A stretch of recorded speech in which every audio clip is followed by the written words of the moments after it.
Great. Well, welcome. My name is Dean DeBolt. I'm University Archivist here in the catacombs, or otherwise known as the basement of the John C. Pace Library. Some of you may not be aware of what we do down here. The West Florida History Center, University Archive. We are an archives and library that concentrate on the West Florida region. We collect personal papers of families, businesses, organizations. We have records of our congressmen in Washington here. We have county circuit court records. We have cemetery records. We have maps, photographs, video, audio, all these kind of things. Our collections include rare books, and we start in the early 15th century here in the library with illuminated manuscripts and early book publishings and other kinds of material. So what we have today, or we're going to talk today about Valentines. We're going to explore the world of Valentines from the paper Valentines that have been used at least since the 1850s to communicate love, affection, and even disdain sometimes. Now, there's a long history of the origin of Valentine's Day.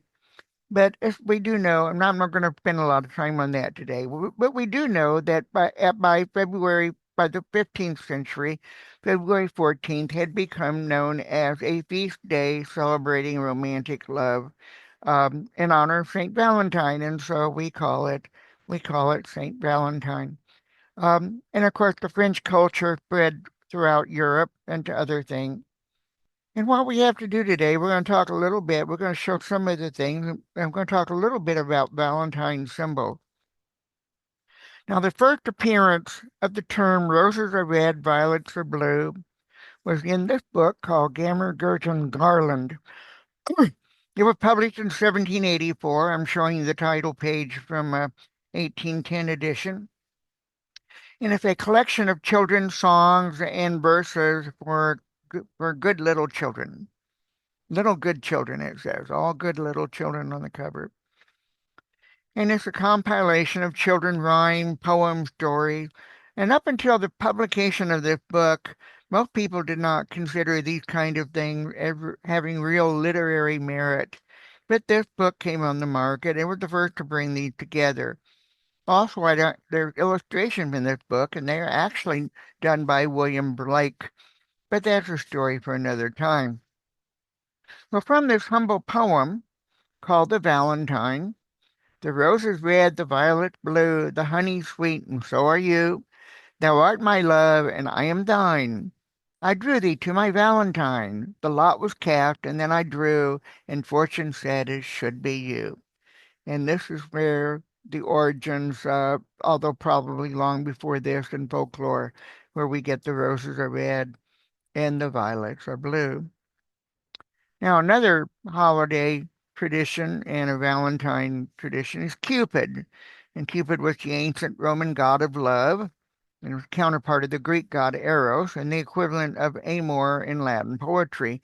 Cupid was the son of Mercury, the winged messenger of the gods, and Venus, the goddess of love. So he often appears as a low-winged infant carrying a bow and a quiver of arrows whose wounds inspire love or passion in every victim.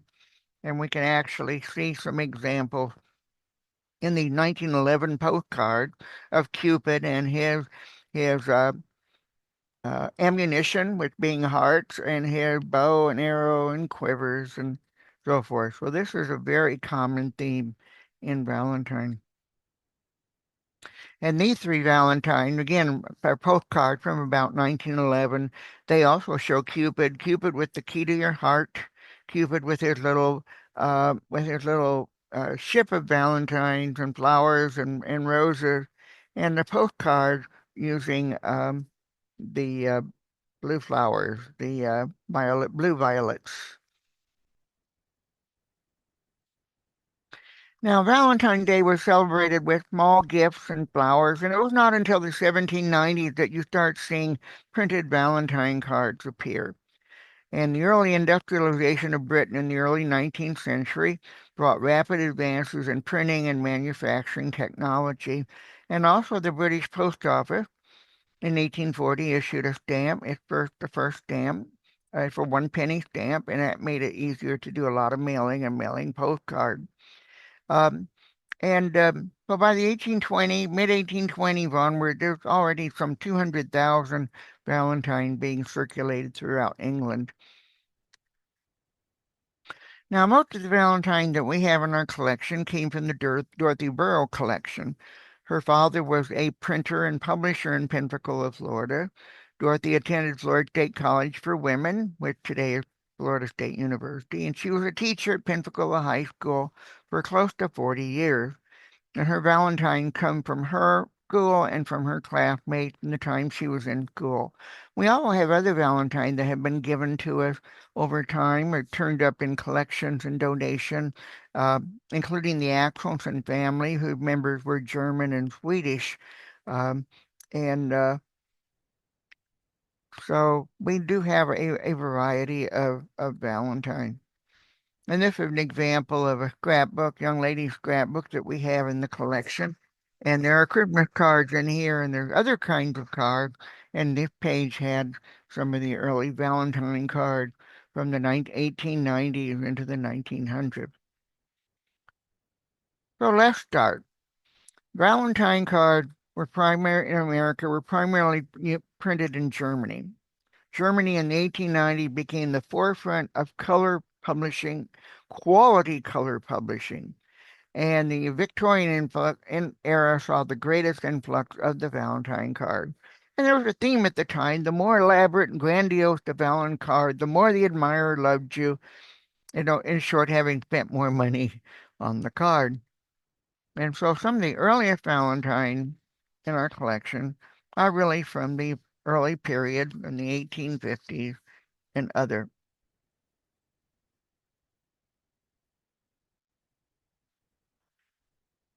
This is a Valentine, early Valentine, 1870s, and if it have a little button attached to it, the little face on it. It says, "Button face, oh, button face, be my Valentine, with big round eyes and ivory skin, and every grace is thine, to my sweetheart." Now, a lot of these were printed by a printing company called Raphael Tuck. And Raphael Tuck was a prolific producer, some of the most collectible Valentines in the late 18th and 19th century. Valentine were often designed in England and then they were printed in Germany. Prior to 1882, his company was Raphael Tuck and Company. After 1882, it was known as Raphael Tuck and Son. The London headquarters were totally destroyed in 1940 as a result of World War II. And all the pre-1940 records that they had of their printing were also destroyed. Note the apple in the hand of the little girl is actually the apple has been cut open and it resembles a heart. This is another Raphael Tuck Valentine, and the little girl's looking in a mirror and the guy's looking at her, and it says, "That face of yours most broke my heart. I thought you such a winsome lass, but vanity has added art, till now I fear 'twill break my heart." And sometimes we can't quite understand these verses, but they are both loving and sarcastic at the same time. This is a new one that we have, uh, and I'm gonna hold it up here because I think it's kind of cool. And if I hold it up and the head moves back and forth. One of my staff members called this creepy, but it's a Valentine at the time. And these look like googly eye, but they're actually solid little glass things attached to the Valentine. And they say your goo eyes shine star-like bright and fill my heart. Oh, I got a spelling error. Fill my heart with love's own light. Oh, be my Valentine. And again, it's a Raphael Tuck printed Valentine. This is another one. This is a really simple one from Dorothy Burrow collection. Just a little heart and two little cupids. And little cupids are little angels with wings. Um, this is a very beautiful Valentine we have in the collection of circa 1880. Again, Raphael Tuck. And it's a fan. It actually folds out, and you see all the beautiful things. And on the back, there's a verse. And it's sweetheart, the flower bud and bloom, entwine like you round this fond heart of mine. And this is actually a very elaborate Valentine for the time, beautifully printed. Another thing that Raphael took, what these companies did is the Victorian period, the Valentines were known for being ornate, elegant, aesthetic with lots of lace and cut. The mother of the American Valentine was the lady named Esther Howland. Her father owned a stationery store in Worcester, Massachusetts, and she began producing valentines around 1879 that were created by cutout, lacy cutout. And she hired a group of local ladies, and they would sit in her parlor or wherever they work out, and they would paste these together. Uh, they would cut them out and they would paste them together. So this is actually a three-dimensional Valentine, uh, probably from Whitney, Massachusetts. This is another company, George Whitney, um, had a company from 1866 to 1942 in Worcester. This was probably a Whitney Valentine. And they would be cut out and they would be pasted together. And this is the back of it, actually. Why do I love, why do I love so fondly, dear? Why ask me a thing so vain? Why smiles again the drooping flow, kissed by the summer sun and rain? Oh, sun and rain art thou to me, whose love and hope abound in thee, are bound in thee. I thought these were kind of clear. Here's another three-dimensional Valentine, again pasted together. Again, another probably of Whitney, Massachusetts. And I show you from the side to show how elevated it can be. And some of the pieces fold up and some of the pieces fold out. Uh, Now, these actually store flat and they would be in a mailing envelope. And it has a back with the same kind of verse as on the other one. Other ones are pasted together, but they're designed to fold outward. And so this folds out, and all of these are carefully pasted together to give you the three-dimensional effect. And they fold up, and the bottom faces you, says with loving greetings, and on the back side you can write in or fill in anything you like. Very elaborate, very beautiful. Here's another one, again a three-dimensional one. Um, this is kind of interesting because although it's printed in Germany, there's two little kids on snowsuits on a sleigh right in front of the Valentine. Um, but it have all the things, have the violets and the spring flowers and the doves of love and peace and that kind of thing.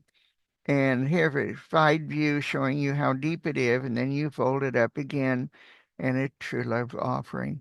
These are really gorgeous ones, and they're very rare because they're hard to keep intact over time. You can find them, but like I say, we picked these up in people's collection. Now, I mentioned that most of these would get printed in Germany. Um, but once in the after 1890, when the United States adopted one penny stamp for postcard, people began using postcards. And many of the Victorian era Valentines are then become designed as postcards. And they're mailed, and many are printed in Germany. And they're very elaborate. This one, however, this one actually, even the fake string at the top is printed. Um, and although it looks 3D, mint 3D, these are embossed, which add even more to them. So they're a little thicker and they give them a aesthetic edge on the Valentine. Have another one with love greeting to my sweetheart. They're very elaborate. And I mean, I blew them up I blew them up for our talk. They look a little grainy once I blow up, but they're actually really, really pretty in hand. You have another one you can see from the back or the bottom. It is a postcard. If it's Miss Dorothy Burroughs City. If there's no stamp on it, it probably was not mailed. But a lot of time mailing in Pensacola, you would simply write city. You wouldn't write Pensacola, Florida. You'd write city, and the post office knew exactly what they meant. You were mailing it here within town, within the town. Um, this is also an elaborate and pretty card, although looking at it from the front, there's nothing to me that says it's a Valentine card necessarily, except for the card and a Valentine message. And then on the back of the postcard, you would write your message to the loved one or the person you admire or who you're sending it to. These are two more kind of the Germany printed postcard. The one on the left, again, Cupid's, and the one on the right showing a balloon, a greeting from the clouds above. I send to you with my best love. Beginning in 1870, the Prussian War in Paris, many of them were for the first time using balloons in warfare, and so this was the population became used to seeing balloons used for transport and other things at the time. And we can almost date these cards from the period of time, the things that symbols they appear on them. This is a gorgeous card. Valentine greetings postcard. It's pretty clever because there's a face on the heart. Again, Cupid with his bow and arrow. Um, and at first thought he huddled in the cloud, but he isn't. He's in snowdrifts. And you can actually see snow on one of the trees. So Valentine in about February 14th in Germany and Europe and even America is a snowy, wintry time. And so you see that on some of the cards.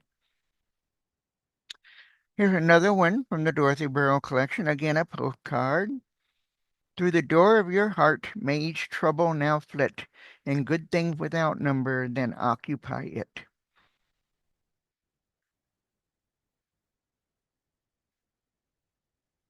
I like this one too. All the world thou art, let me be your Valentine. They were just gorgeous. These are Art Deco of really the 1910s into the 1920 period, more of the Art Deco style in terms of art. And you also still have the cutout Valentine cards. And this is a Valentine series. This one numbered on the back, number 406, so it's a series. Again, this is another German printing. They were just quality in terms of their color and their design, and they're just beautiful.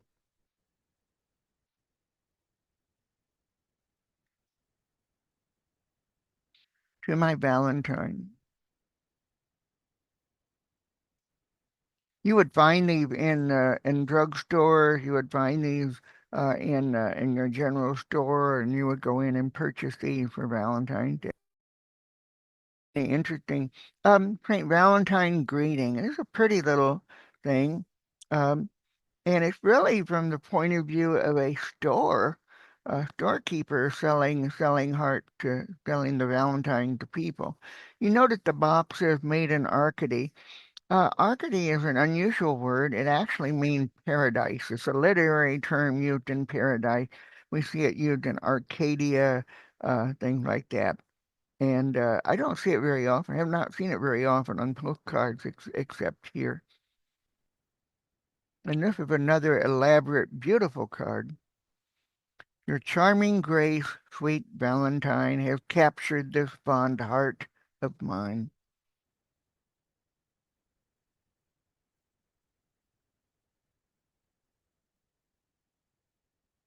And then in the 1910s, there's also a trend of simplicity. Again, this is kind of a simplicity Art Deco Valentine. It's dated 1914 at the bottom, printed in Germany, and it's quite typical of the time. You can actually trace history of art through the art designs of the Valentine. This is another one, 1914, a basket weave design across the card. Uh, A Valentine heart. This heart I am sending you.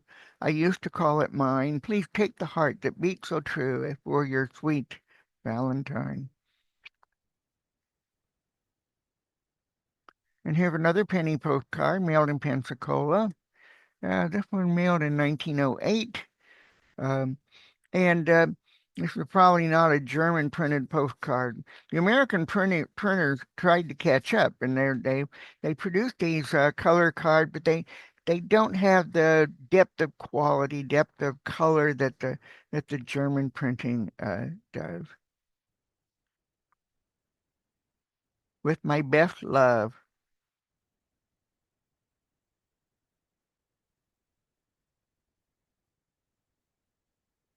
Again, around a 1914 period to my Valentine.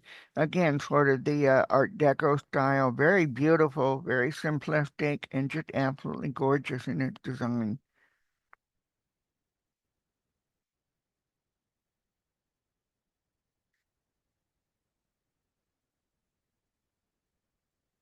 The Little Dutch Girl. Um, there are themes in Valentine, and for quite a while there was a theme of the Little Dutch Girl. Um, and the Little Dutch Girl were Valentine with little Dutch women on them. And they're printed in Germany. And Holland has the proper caper to wear wooden shoes and caps of paper. I'll wear your heart right next to mine if you will be my Valentine. Some of these are quite pretty, and some of them we might today kind of have a little issue of taste.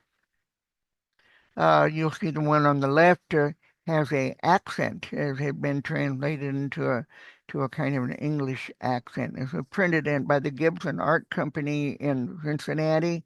Gibson Art Company became there's still today there were greeting card called the Gibson greeting card, and they came out of this country. And you can see the Valentine greetings, a kind of a takeoff on the Dutch slang. And then the pretty one on the right.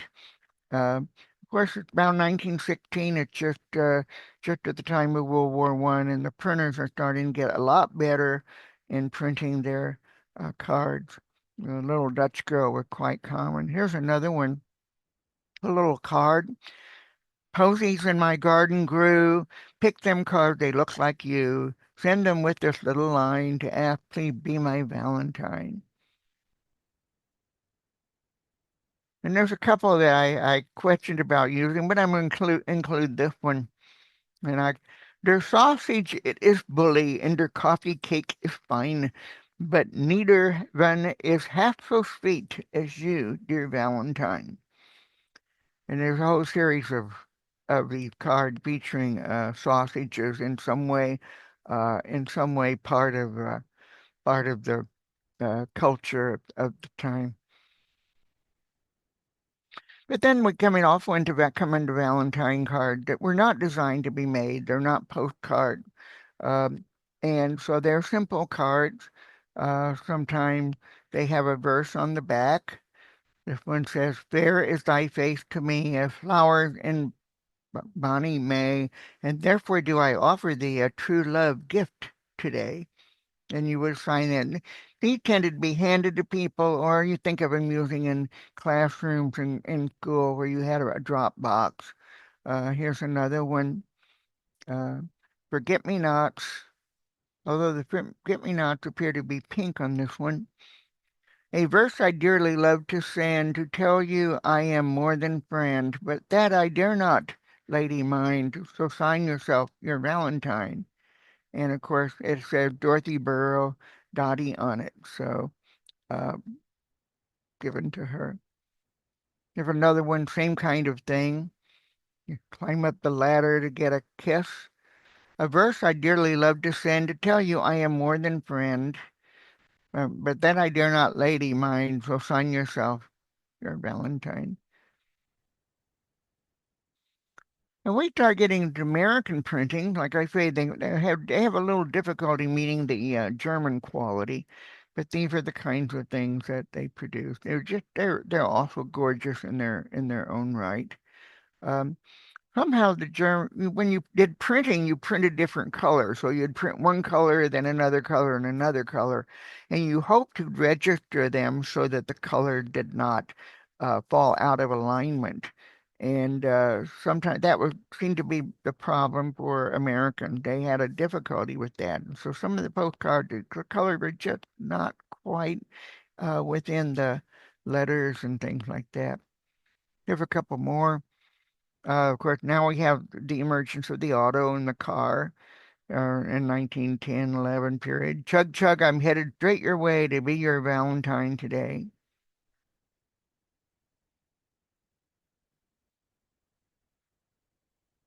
Another Whitney card. Again, these are now about 1910. And for 1907, the Gibson Art Company in Cincinnati. If I had your heart, I'd throw these others away. And this is kind of cute. In 1907, I'm wearing my heart for you, away for you. It shows a guy grinding the heart away. At the bottom, the person wrote, I received your Valentine, forgot to send you one, so here it is. So one of the things about Valentine was that you got one, you had to give one to, almost like the Christmas card. You get a Christmas card from someone and say, "Oh, I didn't send them a Christmas card." Um, so Valentine was the same way, reciprocation. This one kind of cute because it shows a streetcar. Punch, punch, punch. That's where you punch the tickets on the streetcar.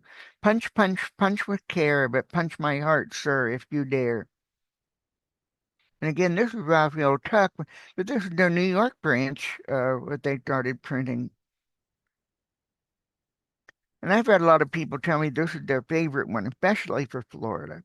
Dan Cupid, leave a mosquito, mosquito with fancy shoes. So Dan Cupid at the seashore, and he picking up hearts with his little nose, his little stinger. So, and then we entered a period of Valentine using Cupies, and Cupies were little naked little um might call them angels or whatever, but Cupies. And so you had design with Cupies. Sometimes you cut these out and gave them to friends like and the back, you had the backside of them too. So you could certainly tell which side was the front and which side was the back. And so that kind of brings me to the end today to share you some of the Valentine today and help you think about some of the history in the past and the history that we've done with these kind of things. And I urge you in the future, we do these programs, but we try to do them at least each month, celebrating something from our collections and sharing you something from our archive. I will mention again, we're located in the basement of the library. We are open for tours if people would like to see our collection. We show a selection of material from printed and rare books to autographed item to manuscripts and other kinds of things. You can learn a little bit about the kind of research. We're also the university archive, so we collect publication, posters, other things about the university to cover its history. Well, thank you all very much for being here today, and I wish you happy Valentine's Day. Thank you.